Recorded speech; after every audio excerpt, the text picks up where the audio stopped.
옛날에 역경연수원에 있을 때 그때 역경 원장은 운호 스님이시고 역경하는 장소가 수원 용주사였었어요.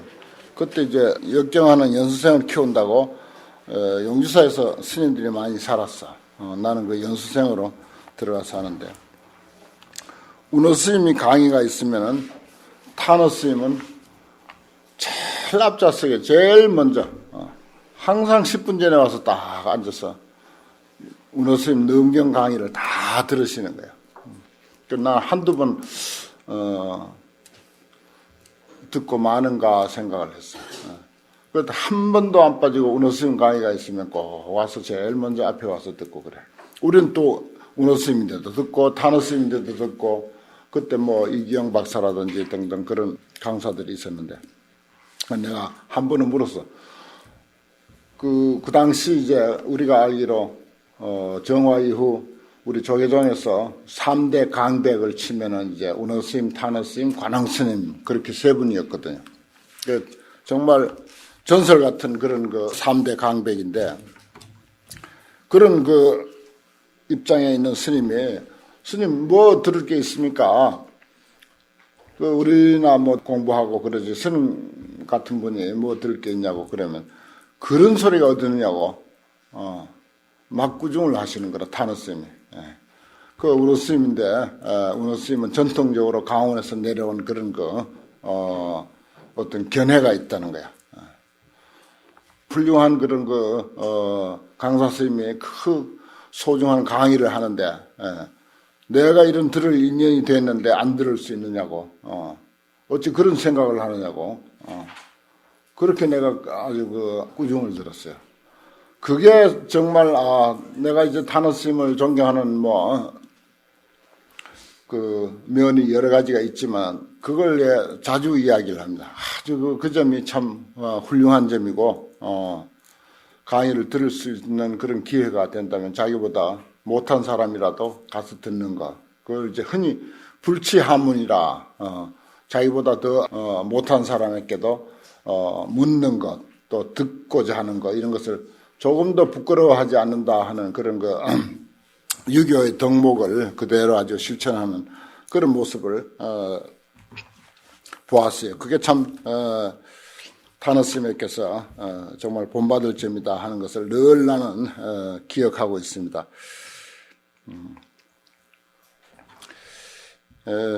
그 다음에 8번째 분, 이법 출생분. 이것도 좋은 용어죠. 법에 의해서 출생하다. 법에 의해서 거듭 태어나는 거죠, 우리가. 이를테면 뭐 출가한 것도 새로운 태어남이고, 출가해서 부처님 법을 이런 내용 저런 내용 새롭게 접할 때마다 또 거기서 또 한 생각 바뀌고 또 한 생각 달라지고 이것이 사실은 출생하는 것입니다. 거듭거듭 새롭게 출생하는 거죠. 사람은 그래서 끊임없이 바뀌어져야 된다고 하는 거. 그래서 아마 타너 스님도 운호 스님에게 듣는 것을 끊임없이 그렇게 쉬지 않고 했던 것 같아요. 이건 참 우리가 살아있는 생물로서 끊임없이 자기 발전을 기한다고 하는 것. 기회만 되면 자기 발전을 끊임없이 기하는 그런 노력. 이것이 말하자면 원력이고 따라서 생명력이고 그렇습니다. 그리고 자신에게 하나의 어떤 희망이고 기대감이고 그런 거죠. 그래서 저는 TV를 잘 봅니다. 불교 TV 설법하는 거 잘 듣고 또 스님들 테이프 강의한 테이프 같은 거 있으면 어떻게든지 하여튼 구해가지고 우리 항목어사가 아주 테이프 조달을 잘 해주고 있는데 일일이 구해가지고 다 듣고 또 심지어는 불교 TV 옆에는 바로 기독교 그 다음에 천주교 이렇게 연달아 채널이 그렇게 되어 있어요. 손만 한번 까딱하면 바로 목사 설법이 나오고 신부 강설이 나오고 얼마나 편리한 세상입니까? 나는 목사나 신부들의 강의도 잘 듣습니다. 참고 듣기도 하고 어떨 때는 무슨 소리를 하는가 하고 들어봐도 내 같은 소리지만은 그래도 또 참고 또 듣고 또 어떨 땐 또 하나씩 건지는 것도 있고 그래요 또. 그 들어보면 그래요. 불교 들으면 하나도 힘없이 하다가 그 다음에 옆에 천주교 채널 딱 틀면 약간 톤이 높아. 음성도 또 달라. 그 다음에 또 기독교 채널 딱 돌리면 막 열광적으로 하지. 그것이 어떻게 하면 그렇게 일부러 만들어 놓은 것 같이 그렇게 이제 분위기가 그렇게 연출이 되더라고요. 그런 것도 비교하면서 들으면 재미가 있어요.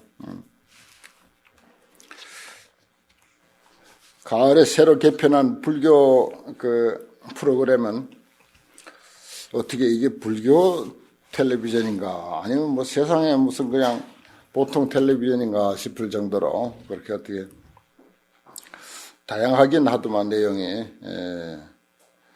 그런 이야기로서 시간을 보낼 때가 아닌데 하는 그런 생각을 했습니다.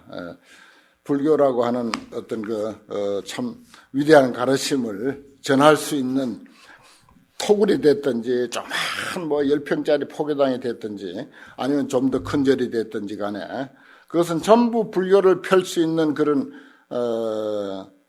바탕이거든요. 자료고 밑바탕이 되고 도량인 거라. 그게 그대로 도량인데 비록 뭐 10평짜리 작은 포교당이라고 하는 그런 도량이라 하더라도 그것을 10분 살려서 부처님 법을 편다고 하는 것은 참 소중한 일입니다. 그런 걸 우리가 지금 포교가 절대 부족한 이 시대에 살면서 어떤 그런 불교에 대한 여기 법도 하물며 버려야 하거든 하물며 비법이겠는가 뭐 이런 말을 우리가 한편 공부하면서도 불법에 대한 큰 애착 어떻게 하더라도 뭐 불교를 널리 펴고자 하는 그런 애착심이 있어야 돼요. 불교에 대한 애착심이 있어야 됩니다. 애불심 나는 그러는데 불교를 사랑하는 마음이 있어야 돼요. 이제 애착하고는 또 다른 차원이죠. 그런 과정에서 새롭게 우리는 태어나야 합니다. 그게 의법 출생이라 법에 의해서 진리의 가르침에 의해서 출생하다. 그런 뜻인데 수보리야 의운하오 야인이 삼천대천세계 가득한 칠보를 가지고서 보시에 사용했다면 이 사람은 얻은 바 복덕이 얼마나 많음이 되겠는가. 수보리가 말하기를 심단이다. 매우 많습니다. 세존시험. 왜인고하면 이 복덕이 직비 복덕성일세 시고로 열애설 복덕단이다. 이랬어요. 이게 이제 복덕과 복덕성이라고 하는 거, 요게 이제 늘 마음에 우리가 금강경을 공부하다 보면 좀 걸리는데, 복덕은 뭐고 복덕성은 뭐냐? 복덕은 입장에서는 많은데, 복덕성의 입장에 있어서는 많다, 적다 할 수 없다. 이거는, 이미 뭐 인위적으로 복을 지어서 그 결과로서 얻어오는 것은 복덕이라면은, 복덕성은 본래로 가지고 있는 것. 우리 본성에 이미 어마어마한 복덕을 지니고 있는 그 본래적인 그런 복덕. 이게 복덕성이다. 이렇게 이해해야 합니다. 그냥 복덕은요, 심어서 얻어낸 결과물을. 그게 복덕이고, 복덕성은 심고 자시고 할 것도 없어. 심어서 얻는 것은 그건 불과 얼마 안 된다고 보는 거예요. 그건 많다 적다 할 수가 있어. 근데 복덕성, 본래 우리 심성에 갖추고 있는 기존의 기존의 복은 많다 적다 할 수가 없어. 아주 우수해. 뛰어나. 그래서 수승할 승자를 써요. 금강경에 보면. 많다 안 하고, 저 복보다 우수하니라, 저 복보다 수승하니라, 이렇게 표현하고 있습니다.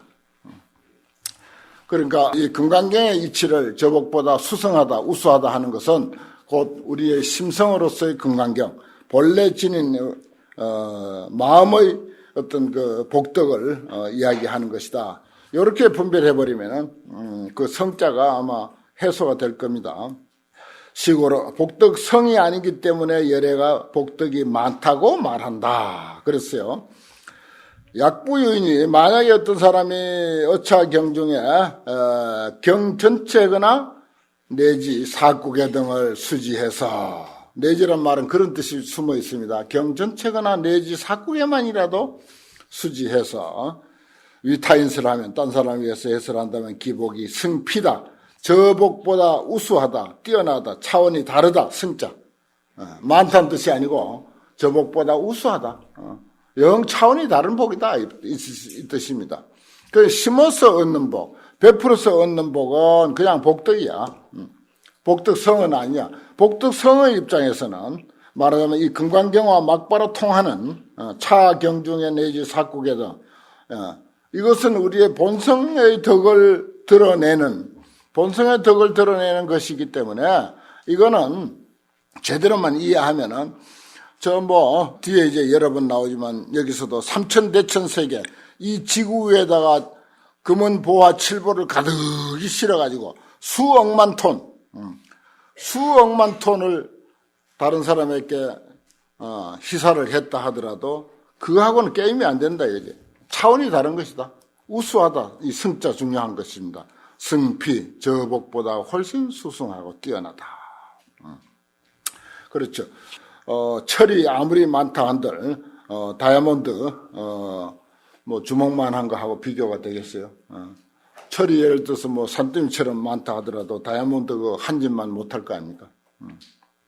비교가 안 되는 거죠. 그건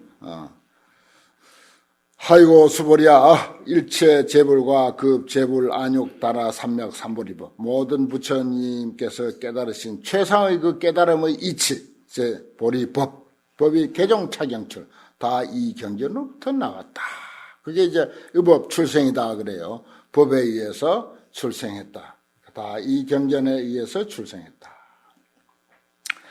또 이 경전을 통해서 우리가 또 새로운 어떤 차원의 인격자가 되어야 된다.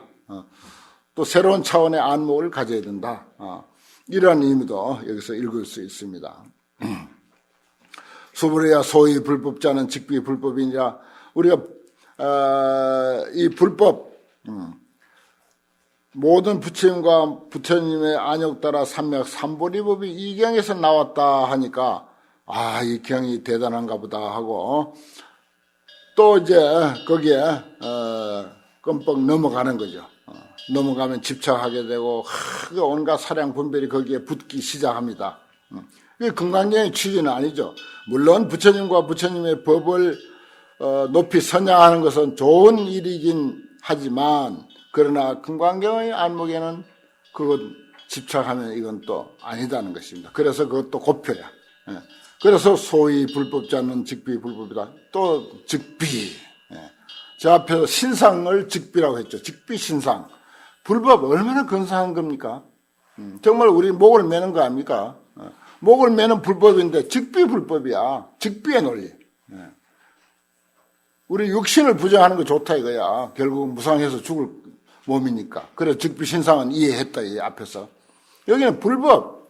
많은 거에 변치 아니할 불법을 직비 불법이라고 했다 이겁니다. 이게 금강경이에요. 이게 금강경입니다. 금강경을 읽으면서 직비가 눈에 팍팍 들어와야 돼요. 그리고 이 직비의 투시 안경으로 모든 사물을 같이 봐야 돼. 이게 아까 내가 투시 안경이라고 그렇게 이제 이야기를 했는데 모든 존재를 투시해보는. 그 불법마저도 투시해본다. 투시해보면 뭐다? 공이다. 이 공자는 한마디도 없죠. 금강경에 공자 한자도 없습니다. 한데 해공제일 수보리가 주인공이라고 한 사실. 또 그 내용은 사실은 모든 존재의 공성을 이야기하는 거죠. 모든 존재의 공성. 그러니까 투시 안경, 직비의 투시 안경을 끼고 보면은 모든 존재는 공하다 하는 것입니다. 불법마저도 공하다. 그래서 직비 불법이다 이랬어요. 불법이라고 하는 것은 불법의 상마저도 떠나는 거죠. 불법이 좋다고 해서 불법상에 집착해 있으면 그건 이미 불법이 아니다. 불법이 좋은 것까지는 이해한다. 그러나 불법이 좋다고 해서 그 불법상에 집착하고 있으면은 그것은 아니다. 그 뜻입니다. 소위 불법자 직비 불법이니라. 세상에 어느 종교 어느 철학의 가르침이 이런 논리가 있겠어요. 이게 자기 재산이고 자기 미천인데 자기 근본인데 근본을 부정하잖아요. 이게. 불법이 아니다라고 했으니 이렇게 자기 근본을 부정하는 이런 가르침은요 불교밖에 없어요. 불교밖에. 이제 근사하잖아요, 참으로. 그렇다고 어디 뭐 부처님이 어디 가는 것도 아니고 불법이 어디 뭐 사라지는 것도 아니고 정말 더욱 불법을 더 옹호하고 불법에 더욱 심취하게 만드는 거예요. 이런 것 때문에. 제대로 이제 그 눈이 열린 사람들은 이런 말에 그냥 막 미치는 거예요. 불법이 아니다. 참, 불법을 만약에 불법이라고 했으면 나는 불교 안 믿을란다. 이런 사람들이 있어. 차원 높은 사람들은. 불법을 불법이라고 막 내세우면 나는 불교 좋아 안 할 거단 말이야. 불법이 아니라고 했으니 나는 여기에 미친다. 여기에 내 생명을 건단 말이야.